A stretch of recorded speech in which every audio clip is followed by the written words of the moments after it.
আজ বানাবো সুস্বাদু চিকেনের রেসিপি, যা হবে পোড়া মশলা দিয়ে। পোড়া মশলা দিয়ে যদি এই প্রসেসে চিকেন বানান তাহলে চিকেন হবে খুবই সুস্বাদু। চলুন তাহলে দেখে নিই আজকে কিভাবে বানালাম পোড়া মশলা দিয়ে চিকেনের রেসিপি। প্রথমে চিকেন ভালো করে ধুয়ে পরিষ্কার করে রেখেছি। এখানে প্রায় 1 কিলো মতন চিকেন আছে। এরপর মশলাগুলো যেমন পেঁয়াজ, টমেটো, আদা এবং রসুন এগুলোকে পুড়তে বসিয়ে দেব। পোড়ার জন্য আমি এরকম একটি গ্যাসের উপর জ্বালতি বসিয়ে তার উপর ওইগুলোকে পুড়তে বসিয়ে দিচ্ছি। এখানে আমি নিয়েছি 2টো রসুন, 4টে পেঁয়াজ, একটা টমেটো এবং 2 ইঞ্চি পরিমাণে আদা। এই মশলা দিয়েই কিন্তু আজকে রান্নাটা পুরোটাই হবে এবং বেসিক হলুদ এবং লঙ্কা গুঁড়ো লাগবে। আর কিছুই লাগবে না এই রান্নাতে। এই রান্নার টেস্ট তাও কিন্তু খুবই সুস্বাদু হবে। প্রথমে আমি এই মশলাগুলোকে পুড়ে নিয়েছি। পোড়ার পর এবার মশলার পোড়া হয়েছে যেইগুলো সেইগুলোর ওপরে স্কিনটাকে হালকা করে উঠিয়ে দিয়ে তারপরে এইগুলোকে এরকম টুকরো টুকরো করে কেটে নিচ্ছি। কাটার পর মিক্সিং জারে দিয়ে সমস্ত কিছুকে একসঙ্গে পেস্ট করব। এখানে আলাদা আলাদা করে পেস্ট করার কোনো প্রয়োজন নেই, যেহেতু সমস্ত মশলা একসঙ্গে আমি দেব। তাই সমস্ত মশলাগুলোকে আমি একসঙ্গে টুকরো করে কেটে নিয়ে মিক্সিং জারের মধ্যে দিয়ে দিচ্ছি।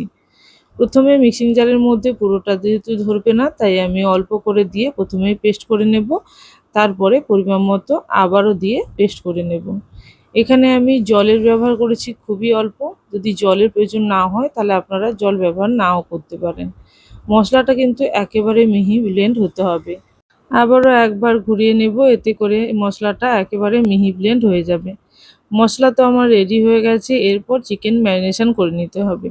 চিকেন ম্যারিনেশনের জন্য প্রথমে আমি ভালো মতন চিকেনটাকে ধুয়ে পরিষ্কার করে জল ঝরিয়ে রেখে দিয়েছিলাম। আর কিছুই দেইনি। এখন আমি দিয়ে দিচ্ছি ওই যে মশলাটা রেডি করেছিলাম তার 3 ভাগের 1 ভাগ। এটা দেওয়ার পরে আর বাকি মশলাটা যেটা থাকবে সেটা আমি মশলা কষানোর সময় দেব। আর দিচ্ছি পরিমাণ মতন তেল। তেলের পরিমাণটা এখানে আমি 4 টিস্পুন মতন দিলাম। আর দিয়ে দেবো লঙ্কার গুঁড়ো। বেসিক মশলা যেগুলো লাগবে সেগুলো অবশ্যই দিতে হবে। লঙ্কার গুঁড়ো একটু বেশি পরিমাণেই দিলাম, কারণ আমি কোনো রকম পোড়া মশলাতে লঙ্কা দেইনি। আপনারা চাইলে লঙ্কা পুড়িয়েও দিতে পারেন। এরপরে দিলাম হলুদ এবং জিরে গুঁড়ো। সব কিছুকে এবার ভালো করে মেখে নিতে হবে। ভালো করে যত মাখা হবে তত কিন্তু ম্যারিনেশনটা ভালো হবে। আর দিয়ে দিলাম একেবারে লবণ। লবণটা আপনারা পরিমাণ মতন দিয়ে দেবেন। এবার খুব ভালো মতন মশলাটাকে হাতের সাহায্যে মাখিয়ে নিয়ে আধা ঘন্টা মতন ম্যারিনেশনের জন্য রেখে দিতে হবে। ম্যারিনেশন ভালো হলে রান্নার টেস্ট ভালো হবে এই রান্নাতে। তাই অবশ্যই মশলাটা যাতে সমস্ত চিকেনের ভেতরে যায় সেইভাবে কিন্তু ম্যারিনেশনের জন্য আধা ঘন্টা মতন রেখে দিতে হবে। আধা ঘন্টা পরে ম্যারিনেশন হয়ে গেলে তারপরে রান্নাটা শুরু করব। এখন হাতের সাহায্যে খুব ভালো করে মেখে নিয়ে এবার আমি একটি ঢাকনা দিয়ে রেখে দেবো এটি ম্যারিনেশন হওয়ার জন্য। ম্যারিনেশনের পর এর মশলাগুলো যেগুলো রেডি করে রেখেছি তাই দিয়েই রান্নাটা হয়ে যাবে। আর কোনো মশলা এখানে এক্সট্রা করে লাগবে না, শুধুমাত্র হলুদ এবং লঙ্কার গুঁড়ো ছাড়া। এবার আমি কড়াইটা বসিয়ে দিয়েছি। কড়াইয়ের মধ্যে দিয়ে দেবো সর্ষের তেল। সর্ষের তেলটা ভালো মতন গরম হলে দিয়ে দিলাম বেটে রাখা মশলা। যে পরিমাণে মশলাটা আমি রেখেছিলাম সেই পুরোটাই দিয়ে দিলাম। এরপর মশলাটাকে কষিয়ে নিতে হবে। যেহেতু মশলাগুলো আগেই পুড়িয়ে নিয়েছি, কষাতে কিন্তু খুব বেশি টাইম লাগবে না। 2 থেকে 3 মিনিটের মধ্যেই দেখবেন মশলাটা কিন্তু খুব ভালোভাবে কষানো হয়ে যাবে এবং মশলা থেকে তেল ছাড়তে শুরু করবে।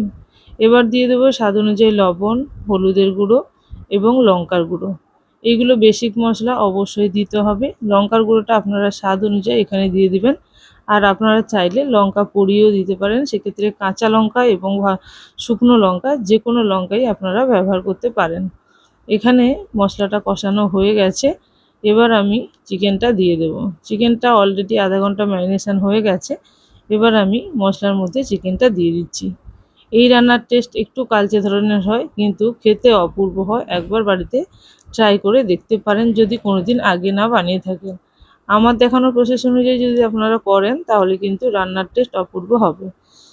এবার চিকেনটাকে ভালো মতন কষিয়ে নিতে হবে মশলার সঙ্গে। এই চিকেনটা আমি প্রায় 10 মিনিট মতন কষিয়ে নেব। তারপর ঢাকনা দিয়ে আবারও কিছুক্ষণ রেখে দেবো। তারপর ঢাকনা খুলে আবারও 10 মিনিট কষাবো। চিকেনটা যত ভালো করে কষানো হবে ততই কিন্তু ভালো টেস্ট হবে রান্নার।